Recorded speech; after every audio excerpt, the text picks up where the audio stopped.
Hey guys, welcome to Gregsbeerreviews today. It's beer 30. Let's go take a walk, see what's in the fridge today.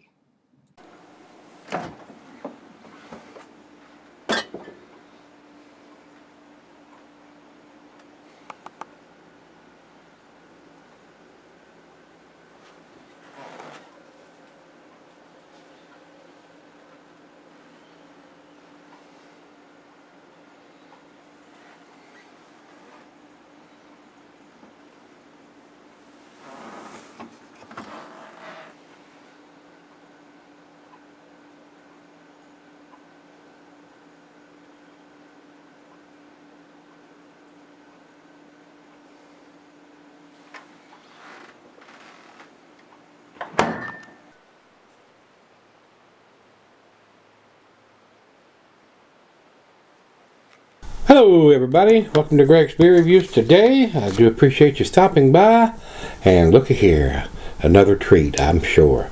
This is Treehouse Brewing's Gggreennn, and it is spelt a little different. This is an adaptation of the regular green which they produce, but this one has a little bit extra to it.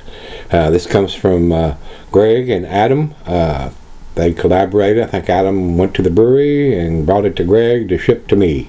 So thank you both for your collaboration effort. And the note Greg sent says Gggreennn from Treehouse. This is their green with extra kettle and dry hop additions. This is a special beer that comes outside their regular rotations. Treehouse typically releases special editions of green around St. Patrick's Day. So we'll see how special it is. We'll see how much I like it, which I'm sure is probably going to be pretty damn impressive. So with that being said, like I said, this is a New England style beer, of course, 7.5%. And let's run over to Untappd and see what they have to say. Oh my gosh, they've got a long... Bear with me here, guys. I'm going to read this, but I'll kind of read it pretty quick. Green is an equivocal new favorite at Treehouse. Over the years, we have resisted the urge to brew green, as we have worked very hard to make green the very best beer it can be, with a carefully refined base beer and a very large kettle and dry hop additions. It's easy to overdo it, but over time we have learned how to adjust our process brewing the base beer to successfully accommodate larger and larger hop additions without imparting off-putting characteristics. For Gggreennn, we push those principles to the extreme. The result is a richly hop-saturated beer featuring notes of pineapple, guava, dried jackfruit, tropical fruit, and citrus. It carries a richness about it that is unique to the classic green and yet never challenges or tires the palate. It is a pleasure to drink all the way through the glass. It is a beer we are proud to share with you, and hopefully it can serve to enhance a meaningful moment for you this summer. So there we have it. We've got everything we need to talk about. I'm going to look at the can here to see. It says magically delicious, 3/14/19. So March 14th of 2019 was when it was canned, and today is the 28th. So a couple weeks old, not quite two.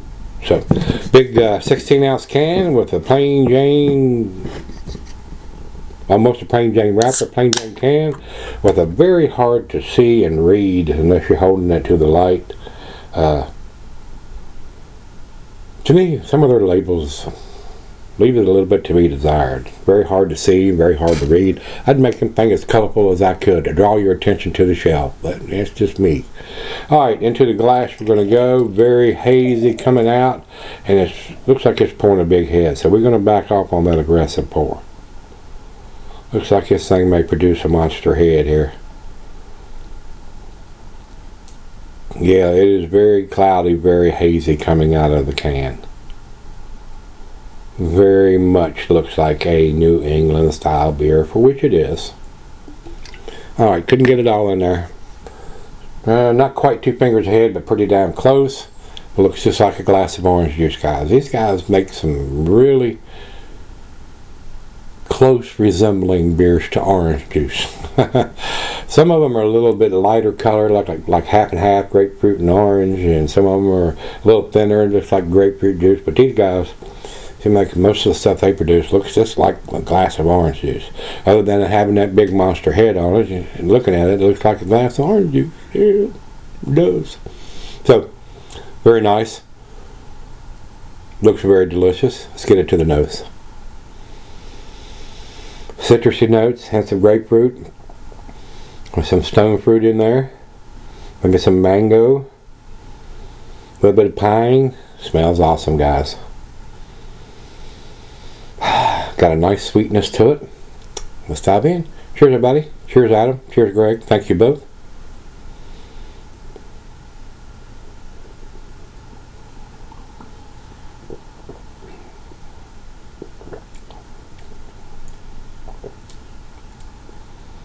Very pleasant. Very, very nice. It's got a little bit of a bitterness to it. Not quite as smooth as the one we did the other day. Very pleasant.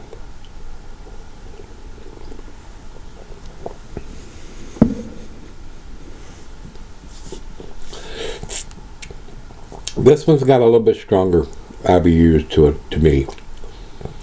Definitely got that bitterness on the back end that you would typically get from maybe a double IPA. And of course, you know, being 7.5%, they could call it an Imperial or a double IPA. I mean, I have seen them called that. They're just calling it an American IPA. So they're not considering it a double. I personally don't consider them doubles till they get to the 8%. But I've seen them from 7.5 to 7.9s calling them, and above calling them Imperials or doubles. So this has a bit of a twang to it too. So a little different, but not off-putting. Very pleasant.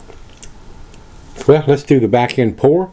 This thing is right out of the fridge as usual. And we're going to let it warm up and sip on it for a while and see what we end up with. But it's, as usual, it's a very impressive beer. And we'll come back and do the final chug and see where it ends up. And I'll be right back. Alright guys, I'm back. Been sitting on about an hour. Awesome lacing is left on the glass. Very, very tasty beer. Everything that comes out the door from this brewery is pretty damn awesome. I don't think they make a bad beer, to be honest with you. Be blunt about it, they don't. I've not had one from them that's been bad, or even a C. I'm not even recalling a B beer from those guys. Just about everything is in the A scale, and just about everything is an outstanding. It's either a 9 or a 10 from those guys. So, and this is no exception. It is very, very tasty. It's super tasty. It's got all the bitterness you want if you're used to drinking an IPA or a double IPA. I thought it was a little on the bitter side when I first started drinking it, but now that it's warmed up, it's very, very delicious. Awesome beer. I would buy these beers if I could get them here, guys, especially from these people here. They are awesome. They're outstanding. They're world class, no doubt. So let's do the final chug on this one. Very impressive lacing left on the glass here. Nice beer. Awesome beer. Final chug.